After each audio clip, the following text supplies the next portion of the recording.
So without further ado, I'm really honored to welcome here Dr. Sina Azodi, who is going to today talk about the U.S.-Iran relations, the prospect of those relations coming into the Trump administration, the second Trump administrations. I'm also going to ask questions related to ongoing geopolitical situation involving Iran, obviously Lebanon, Syria, nuclear, the whole good stuff that's going on. But at this point, Sina, the floor is yours. Please go ahead. Oren, first of all, let me thank you again for having me. It's good to be with you, and it's good to see you again. Let me begin by taking all of us back to 2018, when I should say 2017, when Donald Trump surprisingly was elected, and nobody expected it. Although from what I've seen in Iranian sources is that then Foreign Minister Zarif had warned that there's a possibility that Donald Trump could get elected, and this is the 2017, not Trump V2. Trump comes into the office. He is reluctantly forced to continue the implementation of the Joint Comprehensive Plan of Action or the Iran nuclear deal, which Obama, Iran, and the other members of the Security Council, plus Germany, signed. This agreement was a pretty simple transactional deal that in return for sanctions relief, in return for promises of trade and investment in Iran, Tehran would curtail its nuclear program. The JCPOA would put Iran's advancing nuclear program in a box, and it would block Iran's pathway to a nuclear weapon. Trump comes in. The initial members, or I should say the initial cabinet, was really in favor of implementing the JCPOA, although there were no fans of it. The first Defense Secretary, James Mattis, was no fan of it, but he believed that the United States should honor its commitments and implement the JCPOA. Rex Tillerson also believed that JCPOA should be implemented by the United States. However, by the time that Donald Trump withdrew from the deal in May 2018, these cabinet members who were in favor of implementing the deal were all gone. They were either fired or resigned, and you have a new set of people who were fundamentally and ideologically opposed to any diplomacy with Iran. And I'm specifically referring to then National Security Advisor John Bolton and Secretary of State Mike Pompeo.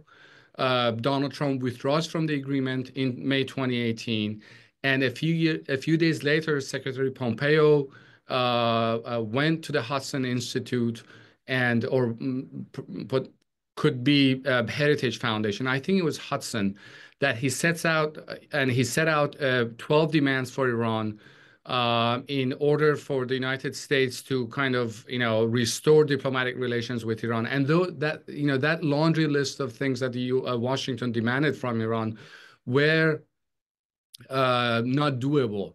Iran could not agree to them, including, for example, renouncing and stopping any enrichment in Iran. So the proposal was said to be failed. And later, Secretary Pompeo claimed that despite the United States withdrawing from the agreement, he claimed on Fox News that he's confident that Iran would not start its nuclear activities. In hindsight, we know that he was wrong. Iranians waited for a year. They complained to the Europeans that despite honoring their commitments, they're not receiving the benefits of the JCPOA. And I've looked at the correspondence between the Iranian Foreign Minister Zarif and Federica Mogherini, which back then was the de facto foreign minister of the European Union.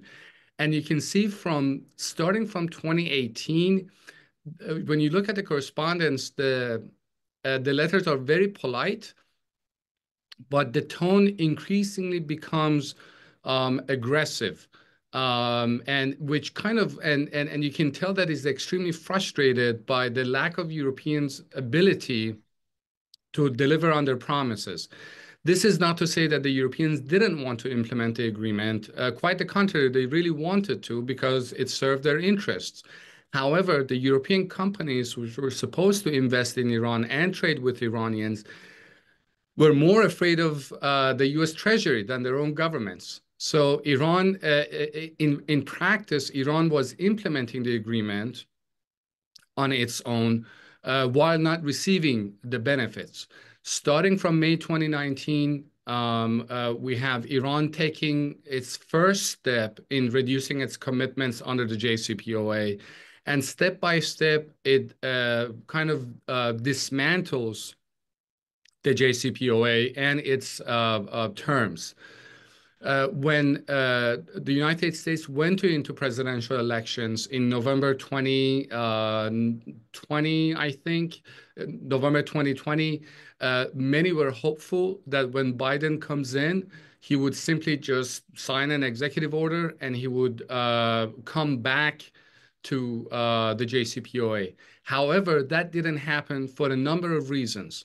One, Iran was accelerating its nuclear program. There were many issues between Iran and the U.S. by then, including the assassination of General Soleimani and Iran's claims that they are going to after the people who were responsible. That's Secretary Pompeo, National Security Advisor John Bolton, Special Envoy Brian Hook, and President Donald Trump. So that was one of the reasons. Another was the role of external spoilers. In December 2020, we have the assassination of Mohsen Fakhrizadeh, which was known to be the father of Iran's nuclear weapons program, not the civilian aspect, but the military aspect. And that that actually gave the Iranian hardliners who opposed negotiations with the United States more ammunition to expand the nuclear program.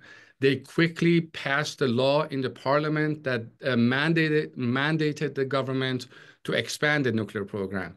You also have another attack, a sabotage attack on Natanz facility, which Iran responded to by starting enriching to 60%.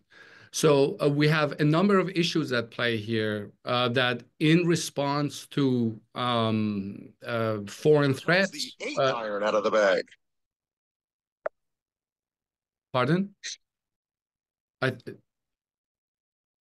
was the background noise. Please continue. Okay, sorry.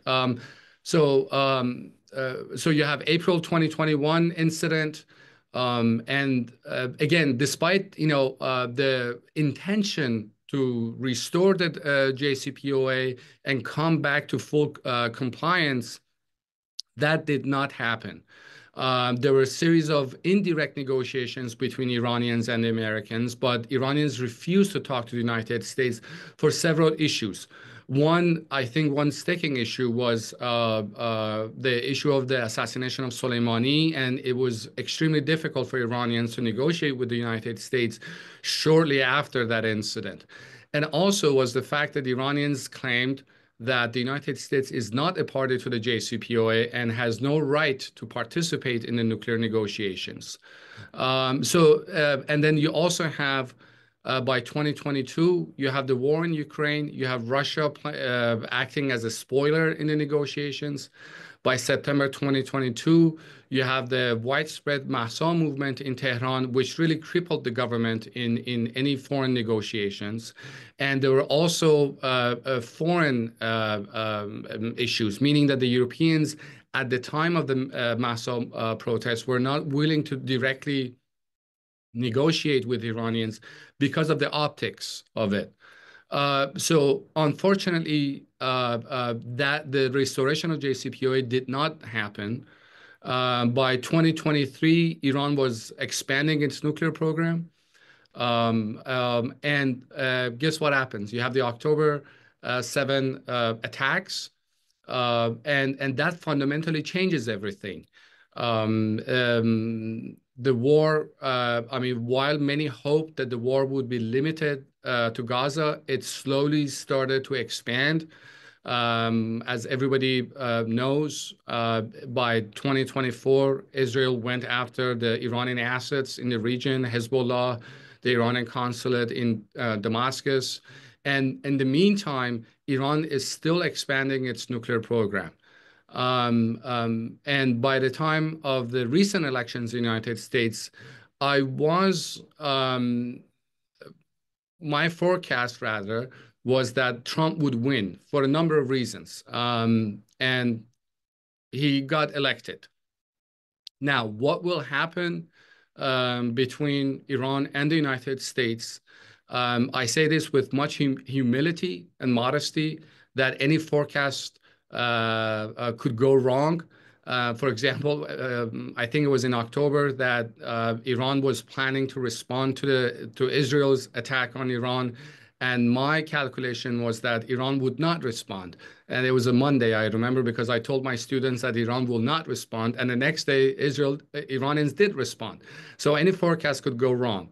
But I think that with Donald Trump, he wants to have some sort of a deal with Iranians, not because he has a political vision or strategic calculation, but rather he wants to be a deal maker. He wants to be the one who had a photo shoot with Iranians, and he wants to claim that he changed the relationship between Iran and the United States. If that's his intention and he does not want, and he has said that he does not want a regime change, I think he has a very good opportunity to do so. And one reason is that the ideologues who were in his first administration are now gone. Mike Pompeo and John Bolton were responsible for the possibility of Trump meeting with Iranians. Trump, and this is according to John Bolton's memoir, that Trump actually had complained that while everybody wants to meet with me and talk with me, Iranians don't want to talk with me. And he says why they don't want to talk to me. Or when there was an opportunity through Russian President Putin that Iran and the Americans meet at some point, Mike Pompeo and John Bolton killed that opportunity.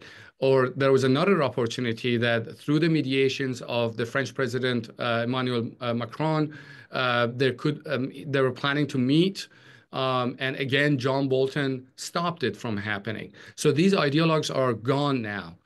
So I think he has an opportunity, and the people that, from what I'm seeing, he has brought to the cabinet are more loyalist rather than established Republicans. So if he wants to do so, he has an opportunity.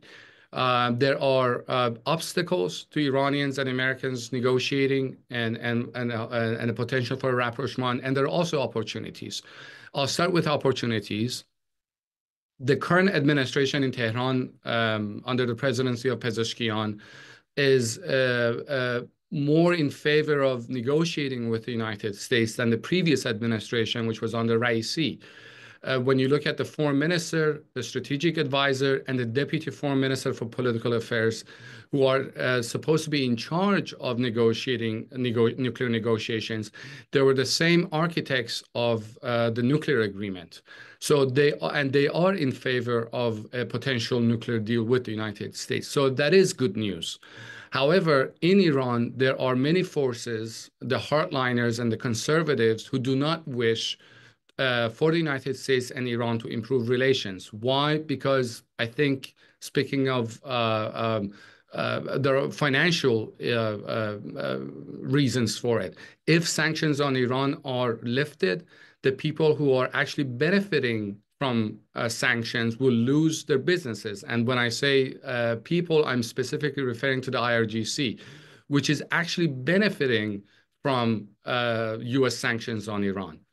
So these are the factors in Iran that could potentially stop or help with the negotiations. Outside, I think we have the issue of Israel.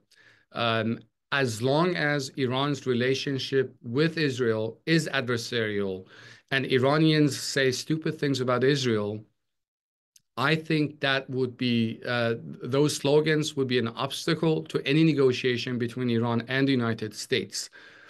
I can talk more in the Q&A, but as I said, the current administration in Washington has an opportunity to change things between Iran and the United States. Why? I don't think that anyone could accuse Donald Trump of being weak toward Iranians or appeasing Iranians. He has shown that he could be very tough on Iran, and given his tendencies to use economic war or tariffs or sanctions, my guess is that he will start with a restoration of maximum pressure campaign, but then he would potentially he could seek some sort of deal with Iranians. And as I said, he has the opportunity because again, as I said, nobody can accuse him of being weak. I can stop here and we can open it to Q&A and This was very, very interesting. And I want to maybe divide the discussion into topics because there's so many to cover and also a lot of ongoing situations. But let's start with actually a little bit the internal decision making analysis of what's going on in Iran. So, in your analysis, how much do you think is shared in the mindset of the Iranian leadership that they see an opportunity here versus a threat? Because until this discussion, I was 100% sure that they are very, very much threatened from this change, that they are very concerned and worried. And now I'm thinking, after what you mentioned about the cabinet being more loyal than ideologies, the fact that Donald Trump may be seen as an opportunity because he will not be accused of weakness and so on and so on. How much do you think they share this kind of a mindset? Well, I've been talking to Iranians. What I can tell is that they want to kind of measure what's happening in Washington. But when you pay attention to the messaging that comes from Tehran, and I'm specifically referring to the article that former Foreign Minister Zarif and now the strategic advisor to the president wrote in Foreign Affairs, messaging is very clear. They are interested in a deal. In the article that Zarif wrote, he didn't mention Soleimani at all. He only discussed Iran's willingness to negotiate with any country, including the United States. Also, and this is, and there's one specific reason. They understand that the current situation in Iran with economic sanctions is not sustainable for another 4 years. When you look at the presidential campaign, all four candidates, or maybe five candidates, they all agree that economic situation in Iran is awful. There were two different perspectives, however, or two different worldviews. One that was shared with the majority of the candidates, that whatever you want to call it, there has to be negotiations to lift the sanctions. They use this comparison, this analogy that you cannot wall off a country and expect the revolution to survive. And the rhetoric was, we have to talk to the outside world. There was only one candidate, that Saeed Jalili, who thought that Iran can survive on its own by walling off the country, not dealing with the outside world, and relying rather on just domestic capacity. Everybody else agreed that there has to be the lifting of sanctions. Now, Pezeshkian was a strong advocate of negotiations to lift the sanctions. He didn't use the word JCPOA, but that's what he meant. In the op-ed that he wrote recently, when he got elected, and paying attention to the rhetoric of his foreign minister, they think that relationship with the United States cannot be fundamentally changed, but tensions can be managed. This doesn't mean that Iran and the United States cannot negotiate, but they believe that because of the ideological stance of the United States and Iran, things cannot fundamentally change. But tensions, as I said, can be managed. With the Europeans, I think it's a fundamentally different calculations. They think they can work with the Europeans. Their only concern is that the Europeans simply don't have enough power to provide Iran with any concessions. And there's one person that I haven't mentioned, and that's Khamenei, the supreme leader. Khamenei has always been skeptical of the United States. He has said it repeatedly, and it's on the record that he doesn't trust what the Americans promise or what they say. However, in the past, he has authorized negotiations with the United States. The secret talks that contributed to the signing of JCPOA was approved by Khamenei, where the then Foreign Minister Salehi goes to him and says, look, we have nothing to lose by negotiating with the Americans, so why don't you just approve this? And Khamenei says, well, I'm skeptical. I don't trust Americans. They're going to break their promises, but I'm not going to object it, and I'm not going to stop you from negotiating. So you have, but with four core conditions, you can go and negotiate with them, which they did negotiate, and we had the JCPOA. This time around, I say one more thing before I say about the current situation.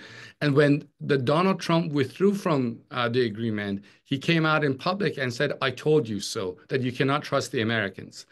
But recently, he said that negotiations with the enemy, that's the United States, is okay, and he's not going to stop it, which was basically interpreted by everyone as a green light to the Pezeshkian administration to negotiate with the Americans.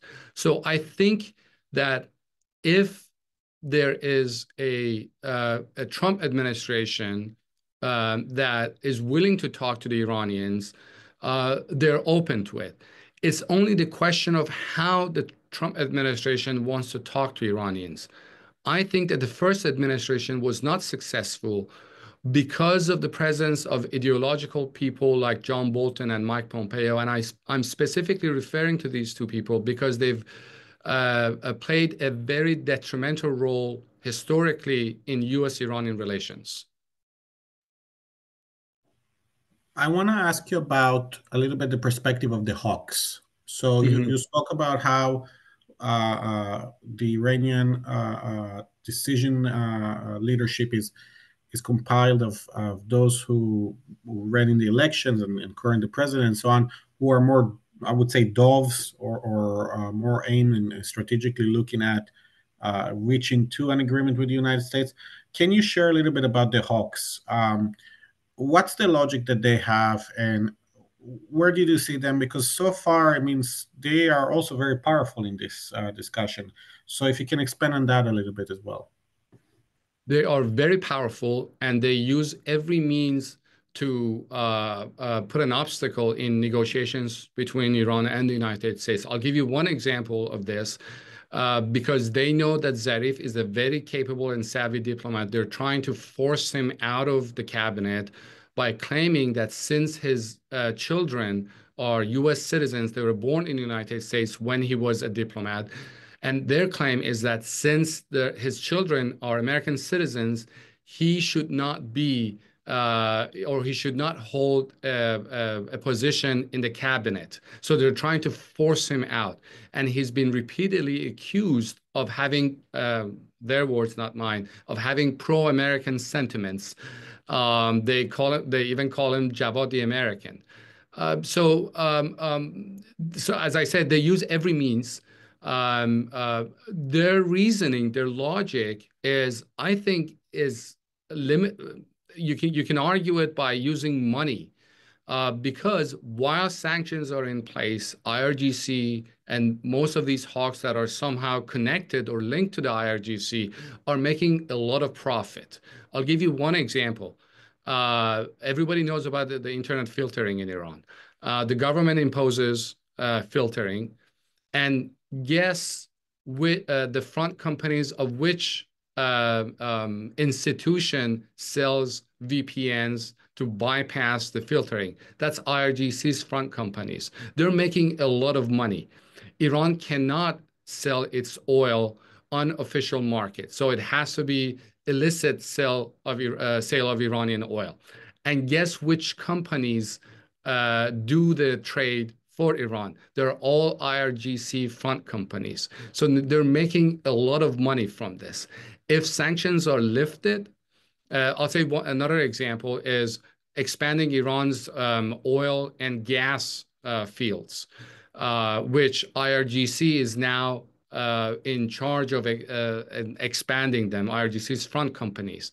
Now, imagine if the sanctions are lifted and foreign companies can invest in Iran and can expand Iran's gas or oil fields. Guess who's out of business? IRGC. So they would rather for sanctions to stay in place so they can profit and earn money. Many of these people have gotten so rich under the sanctions that obviously they don't want to lose that business. And some other, I mean, money, of course, is an issue, but also some of them are ideological too. Some think that, look, we cannot negotiate with the government and specifically Donald Trump to someone who assassinated Soleimani. He's a murderer and we have to go after him. But I think the main reason is money. I had a professor when I was an undergrad, and he said that whenever you're looking to answer the question of why something happened, think of the movie Jerry Maguire and that famous line from it, "Show me the money, Jerry." So if there is one answer to the question of why they're opposed to it, my answer is money, business, and yeah, that's pretty much it. From the perspective of the leadership of Khamenei and the successor, Khamenei is 85, 86 years old. There were talks about the son taking over, maybe somebody else. How does that influence and how does that play within this context of the U.S.-Iranian relations? My honest answer is I don't know. Once in a while, there are reports that Khamenei is in a coma or he has died. I even heard from a source in Iran that there's already a council, emergency council, to appoint or go ahead with the process of succession. But these rumors turn out to be wrong. Khamenei is there. We know for certain it's the credible reports that he had prostate cancer. He went under a publicly announced surgery to resolve it. The issue of Mojtaba, the problem with that is the Iranian system is so opaque that the information that we have are not that credible. It's been rumored that Mojtaba Khamenei could be a potential successor.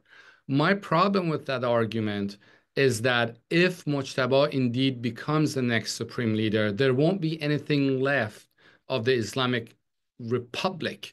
It would be yet another Iranian dynasty, like Pahlavi dynasty or Qajar dynasty. It will just be yet another one. And I don't think Khamenei would want to leave that legacy, but I don't rule that possibility out. My guess is that once Khamenei leaves the scene, there could be a coup-style hostile takeover of the office of the supreme leader by the IRGC.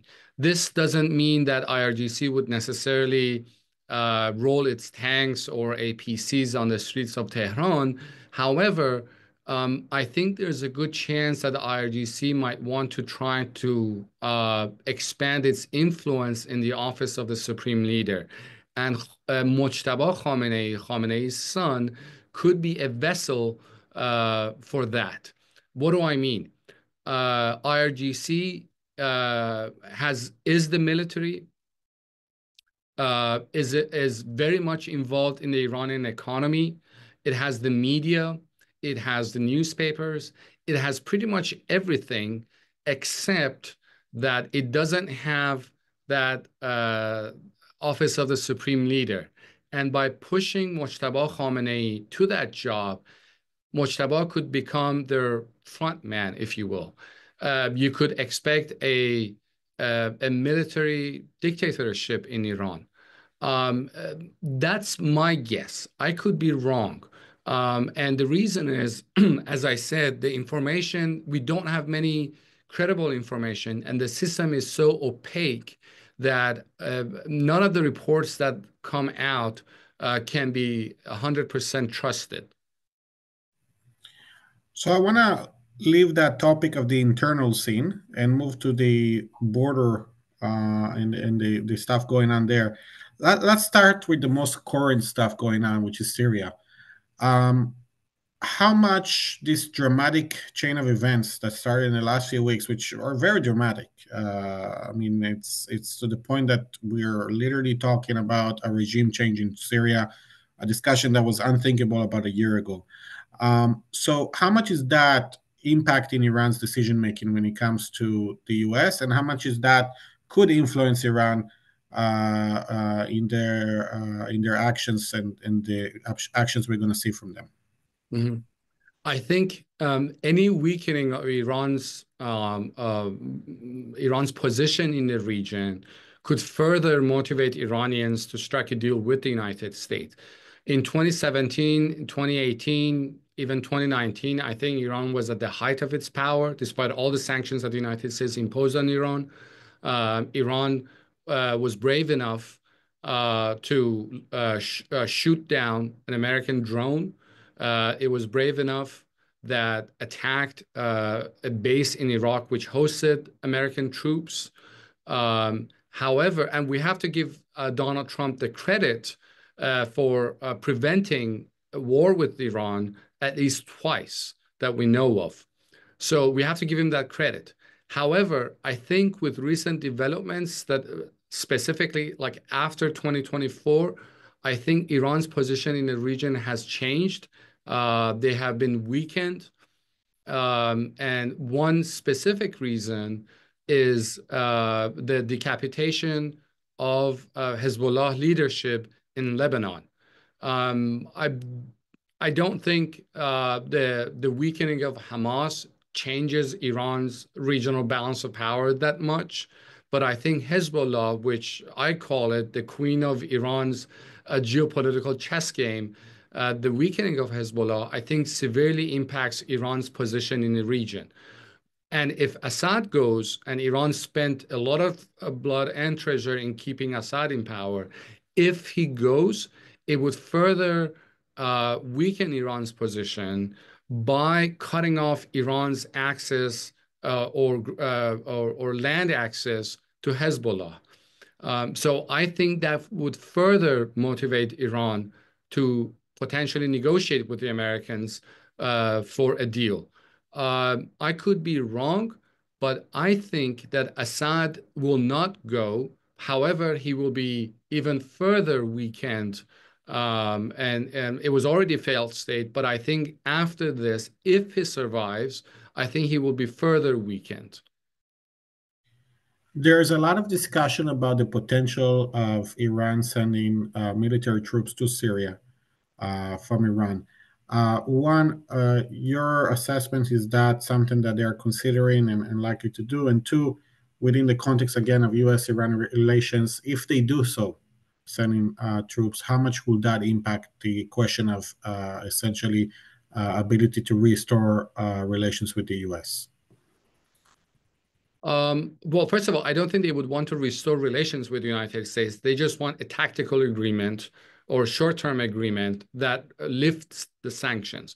Now, whether there's a possibility to fundamentally change U.S.-Iranian relations, which I hope that it happens, I don't think so. I mean, Khamenei has to give the final approval, and I don't think an 85-year-old man would change his view anytime soon because of his strong convictions about the United States. On the issue of sending troops, I've seen some reports on social media that the Iranians are recruiting the Fatimiyun, the Shia Afghans again, and the Pakistani Shias. However, I haven't seen much enthusiasm about sending Iranian troops again there. There could be that I have not seen, but there's also another question that I have for myself is that maybe Iranians are doing this on purpose to send a signal to Assad that he owes Iranians his regime. And how do I say this? Because a few days ago, there was a report that the Emiratis and Americans had promised Assad that if he cut off ties with Iran, sanctions would be lifted from Syria. And maybe this is a message from Iran that, look, either you stay loyal to me or else you're going to jeopardize your own survival. That could be the reason. However, again, I asked the question for myself, if the Assad goes, what happens to Iran in the region? And the answer is the balance of power will shift against Iranian interests. From the perspective of, and you talked a little bit about Hezbollah, of the reconstruction, restoration of Hezbollah, and the Hezbollah's capabilities, is that something that the Iranian leadership currently see as a top priority, or is that something that is considered to be at their I would say, in process, and they're trying to do, or is that something that currently been postponed because of what's Mhm. going on in Syria and so on? Well, I have not seen that much development. I don't have 100% accurate information, but judging by the value that Iran puts for Hezbollah, I think that they will not risk losing Hezbollah at any cost because, as I said, Hezbollah for Iran is its queen of this geopolitical chess game. Hezbollah was established to limit the freedom of action of the Israelis. Israel has the upper hand at conventional and nuclear level, and one of the very few means that Iran has to threaten Israel is through Hezbollah. So I don't think Iranians would want to at any point lose Hezbollah, and they would do anything to protect it. One of the reasons that I think Hezbollah agreed to a ceasefire with Israel was Iran's pressure. Because again, as I want to emphasize that Iran cannot lose Hezbollah as a partner and an ally. So taking that and building on top of that, internally, the politics in Lebanon, there's a lot of pressure from a lot of groups after the current cycle of events for Hezbollah to disarm. What is the Iranian leadership position about that? Do you think they're not going to be letting that happen, or you think they might accept that, knowing that Hezbollah is in such a vulnerable situation right now? I think this is a very good question. Previously, Iranians had offered to the United States in the so-called the Grand Bargain of May or April 2003 that as part of this Grand Bargain, and one of the things that Iran would do for the United States is to help Hezbollah transform itself to a purely political organization and not just a militia. Now, as you're aware, there are pro-Hezbollah ministers in Lebanese government.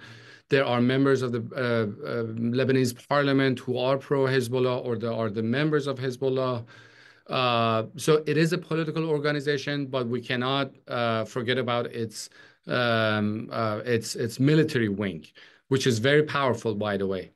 Now, as part of a potential agreement with the United States, Iran could kind of go back to this offer and suggest to the Americans that in exchange for A, B, C, and D, Iran could help with transforming Hezbollah into a purely political organization.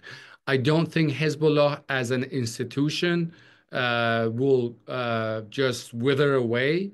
However, its nature can change, in my opinion, depending on what Iranians calculate. If, as I said, if there are enough incentives, I think Iranians would definitely help with transforming Hezbollah. And if not, I think they would keep Hezbollah as a political and military organization. But let me say one more thing about Hezbollah and Iran's intervention in Syria. This has nothing to do with just the Islamic Republic. It was, in fact, the Shah's Secret Service, the Savak, who came up with the idea of supporting a non-state actors in Lebanon to protect Iranian interests. And there's a famous quote from the head of the Middle East division of Savak, the Shah's Secret Service, in which he says, in order to protect our borders, we might have to fight on the beaches of Mediterranean. And this is not that different from the quotes that you hear from Khamenei or other Iranian officials who said a few years ago that if we don't fight our enemies abroad, we have to fight them on the streets of Tehran, Isfahan, and Shiraz. They're not that different from each other. So I want to move from the topic of Syria and Lebanon to the nuclear topic, because I think that's a crucial one as well. A lot of questions are asked about the idea that the Iranian security doctrine is based on three principles. The nuclear is one of them, Hezbollah and the other militias, the second, and the third is the strategic weapons, i.e. drones, missiles, and so on. With the weakening of Hezbollah, with the weakening of the situation and stronghold in Syria, with the let's call it limited effect of the strategic weapons when it was used against Israel, the drones and the missiles, there is a lot of calls for Iran within Iran to move from that a state that is on a brinkmanship of nuclear to a state that actually has nuclear weapons. Can you expand a little bit about where do you see this is going? Are we likely to see Iran moving, shifting in the strategy, or are we likely to see more of the same? Where is this going? Another great question. I actually wrote on this very same topic for foreign policy about a month ago. Yes, as you said, Iran's national defense is based on three pillars, and all of them date back or originate from the Iran-Iraq war. That is, use of proxy forces to compensate for Iran's lack of strategic allies. Iran doesn't have an Article 5 with any country that comes to its assistance. There's also the ballistic missiles and drones, which are supposed to compensate for Iran's lack of a modern air force and ability to project power in the region. So these missiles are supposed to compensate for those. Also, the nuclear program, which again originates in the Iran-Iraq war, and it was it started because of Iraq's use of chemical weapons. So all of them date back to the Iran-Iraq war. Now, the debate in Iran is, look, our proxies and our friends in the region have severely been weakened. They have not been eliminated, but they have been weakened. Our ballistic missile forces display their capability, but at any point, Israel maintains an escalation dominance. Israel has a superior conventional firepower, and in the recent exchange between Iran and Israel, while Iranian missiles reached that Nevatim air base, and I think they hit 20 points around that base, Israelis were successfully able to take out Iran's most advanced air defense systems. That's the S-300s that Iran bought from Russia. And I was speaking to a friend of mine in Iran who was drafted with me, and he's still in the Air Force. And he pointed out to me, he made a very interesting comment. He said, Iran's sky is like a highway. We don't have much air defenses left. So that makes Iran's energy infrastructure, nuclear infrastructure, extremely vulnerable to any potential strikes from the outside. So that now this leaves the last pillar, that's the nuclear program, the only standing pillar. Uh, in the past year, I've seen more open debates in Iran uh, about the logic of crossing the nuclear threshold and to weaponize the nuclear program. 2 years ago, the the thought of Iranian officials discussing this on the state TV was unimaginable. It was just a taboo, and nobody wanted to discuss it. Iran's official policy was that because of the religious decree of Ayatollah Khamenei on nuclear weapons, we're not considering nuclear weapons, and that's our official policy. However, as I said, in the past year, this has changed. You have at least two former heads of Atomic Energy Organization openly and on state TV discussing Iran's ability to weaponize. Most recently, we had 39 members of the Iranian parliament asking Iran's Supreme National Security Council, that's the equivalent of the US's National Security Council, to revisit Iran's defense posture. And the recent, again, another case was a former foreign minister who was a foreign policy advisor to Khamenei said, we don't want to have the bomb. However, if our existence is threatened, we have no choice but to go for the bomb. And again, I really want to emphasize that 2 years ago, these comments, like hearing these comments, were unimaginable. So, but but the predicament that they have is, yes, Iran needs a week or so to produce enough fissile material for one single weapon. But that's not the amount of time that Iran needs to go for the bomb. Estimates that I've seen are roughly about 6 months to a year for one a workable nuclear weapon.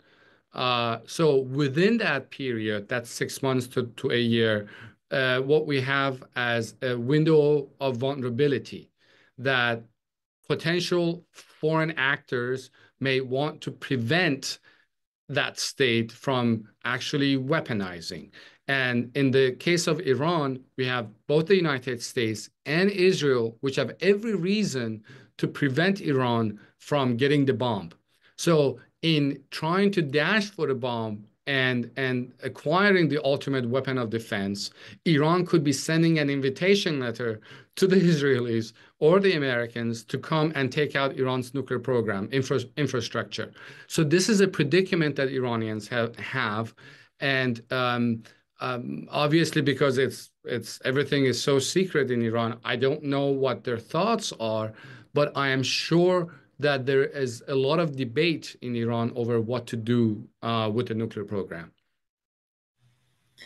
From a perspective of the possibility of a scenario in which Iran do go nuclear, when it's taking place while the Trump administration is applying a maximum pressure policy, how do you see that kind of a scenario developing in the relationships between the two countries? Is that something that could lead to a further escalation, to the fact that the U.S. will attack stronger sanctions? I mean, what could be the implications of those two situations kind of collide? A full maximum pressure with a nuclear an Iranian decision to go nuclear. Well, historically, Iran has responded to external threats or pressure by expanding either vertically or horizontally its nuclear program. But we're at the point where Iran cannot escalate or expand its nuclear program vertically anymore. What do I mean by that? They're already enriching to 60%. What is the next level? What is it? 90%? If they go for 90%, then they're actually going for the bomb. There is no purpose. There's no justification for 90% except for weaponization. And that, again, as I said, that could be an invitation letter to the Americans. Um, my sense that is that Iranians expect that when Trump comes in, he will reimpose the maximum pressure campaign on Iran by fully enforcing the sanctions. And let me say this for the record that Biden never lifted any sanctions on Iran. The maximum pressure campaign is still there, but the enforcement of those sanctions is somehow relaxed at this point. Um, so if he comes in and if he imposes or enforces the maximum pressure campaign, we might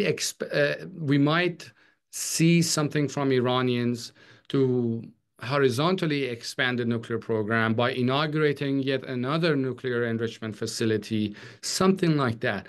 But I don't think that they would go for the bomb because I don't think they've reached that point that they think, okay, this is the time. The benefits of risking for going for the bomb outweigh the dangers of going for the bomb. I don't think they've reached that point yet. If that answers your question. It does, and it leads to a scenario, another one that I wanted to ask you, which is assuming that Iran does not go for the bomb, but maximum pressure is applied and is not lifted. Mm. What are the options Iran has? I mean, we're catching Iran in a moment in which it's very vulnerable in Yes. Syria, in Lebanon. They will not go to the nuclear because of that window of vulnerability and the invitation to be attacked under Trump administration. So it sounds like in a way, if I'm a policymaker now in the U.S., I see Iran in a very vulnerable situation that I haven't seen it for years. It creates an opportunity to pressure it. And I have to admit that I think that this is what's going to happen. So, how will Iran respond to this kind of policy by the U.S. administration? Uh, uh, the, there is a very famous and very intelligent American who's by the name of John Limbert, who speaks Persian better than I do. And he knows Iran so much. And he was one of the hostages during the hostage crisis. And he often uses this explanation. He says the best answers to questions about Iran are two. One, I don't know, and two, is it's very complicated. So how does Iran or how will Iran respond? I think it's complicated. I think that they would seek to get a deal with the Trump administration the first time around, and I want to go back to what I said in the beginning during my speech, that first time around, because of the ideologues in the Trump administration and Iranians' lack of experiences with working with Donald Trump, they could not strike a deal. But now they are more experienced. And lucky for them, these people like John Bolton and Mike Pompeo are gone, and they're all loyalists. So my guess is that they would try to strike a deal with the Trump administration. This is 2019. I was on a virtual panel with Iran's then ambassador to the UN, and I asked him this question. I said, the current situation in Iran or with the maximum pressure campaign is not sustainable. You cannot go like this. What are your plans? He did say that he did agree that the current would not be, or then situation would not be sustainable, but he didn't give me an answer. I think that they understand that they cannot go yet another 4 years of maximum pressure campaign because of the domestic unrest and all the things that are happening inside the country. If the expectation of Donald Trump administration is that Iranians are just going to lie down and die, I don't think that will happen. The country will just become more authoritarian. It's already a very repressive government. But my guess is that they become more repressive, more violations of human rights, and this is just to show to the people that they have a good grip of power and they're not going anywhere. That's my concern. But my guess is that they in Tehran they're thinking on how to strike a deal with Trump administration. And that report that came out from New York Times that Elon Musk has met with Iran's ambassador to the UN. And by the way, Elon Musk never denied that report. So that tells me that they're already in contact with or hope to try to contact people who are close to Donald Trump. It's a very fascinating discussion. We have 4 minutes, so I'll try to ask two questions. So I'll ask you Sure, to answer shortly. sure, Uh, I'll try. Assuming that the United States is going to apply maximum pressure and will not agree to compromise with Iran, you mentioned that what we're likely to see is pressure leading in, meaning solidifying the regime's hold on the population even more. But what can Iran expect from a situation like that? Are we likely to see? Maybe this is not a leadership-related question, Mhm. but more on the public. Are we likely to see protest against the regime? Is that something that's going to promote a regime change? Because I think that's what the maximum pressure ultimate goal is: a regime change in Iran by doing so. Yeah. I think, well, I don't think the maximum pressure campaign or aims to do a regime change. It's a threat of regime change. Donald Trump has said that he doesn't seek a regime change. But to your point, I think we will see more frequent protests in Iran.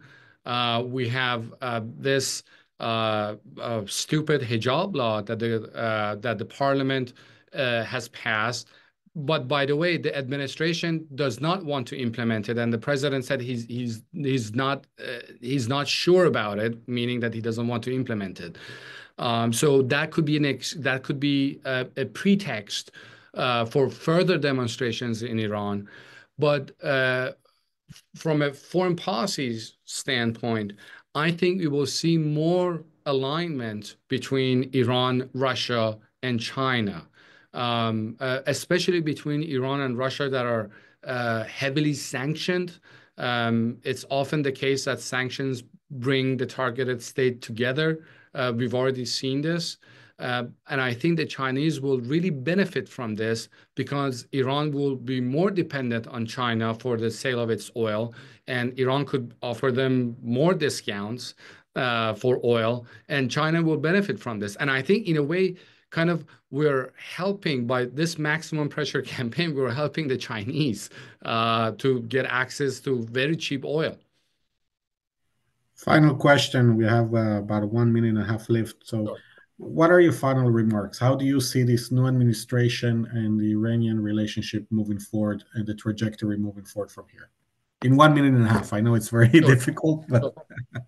As someone who's always advocated for talks and diplomacy between Iran and the United States, I hope that Donald Trump pays attention to his own instincts and tries to change things between Iran and the United States. I think he has the ability, he has the instinct and opportunity to change things between Iran and the United States. I hope that, but my concern is with the many obstacles that are out there. In Washington, we have many forces who try to undermine any talks between Iran and the United States. There are many in Tehran who would benefit from adversarial relations. But I hope that things change. I hope that Iranians use this opportunity. I hope the Americans use this opportunity and do something to improve things between the two countries. I think that Iran and the United States has many shared strategic interests, and I hope that they take advantage of them. Okay, so with that final note and exactly on time, I want to thank you so much for joining us today for this webinar. It has been, I have to say, this has been a fascinating one with a lot of very interesting remarks and comments. So thank you so much for joining us. For those of you who joined us today to listen to the webinar, thank you as well. We're going to publish a video of this and a transcript and share it, etc., etc. So you can also enjoy if you miss anything. And for those of you who have joined us to this one and the previous one, this is part of a series moving forward towards the coming into office of Donald Trump and the second Trump administration. So we're going to have a few more coming up in the next few weeks. Join us to those. And that's it. Thank you so much, everybody. Thank you. Thank you.